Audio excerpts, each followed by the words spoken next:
Hello, my name is Ronald Busher. I'm the Chairman and CEO of Advanced Warming Technology. I'm pleased to share with you that our engineers, medical team of doctors, which is led by Dr. Satan, who is the Chief of Pulmonary Critical Care at Long Beach VA, has been working in collaboration with the Dynamics and Control Laboratory at University of California, Irvine.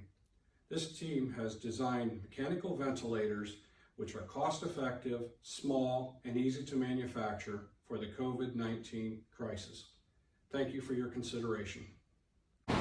We developed a novel design for a mechanical respiratory regulation unit that regulates the inspiration cycle in a simple and reliable way.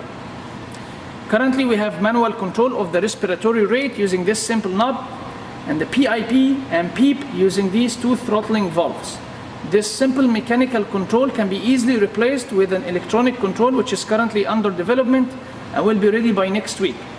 In the next version, we will have electronic monitoring and control of the respiratory rate, I/E ratio, PIP, and PEEP.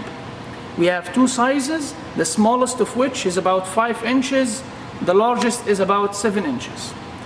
We have 3 models. This is the simplest model, which is connected to a pressurized air supply at hospitals.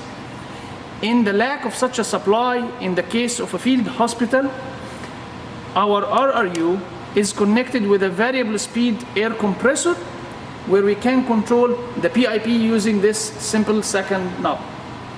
This is the standalone, what we call the standalone RRU. Actually, we're currently designing our own compressor customized to the RRU, which will work as a gas mixer as well, mixing oxygen with air, controlling the FI/O2 ratio. The third model will include an exhale disinfection unit. Currently, I will show you a demo for the system using these 2 balloons and this pressure gauge monitoring the pressure variation across the site.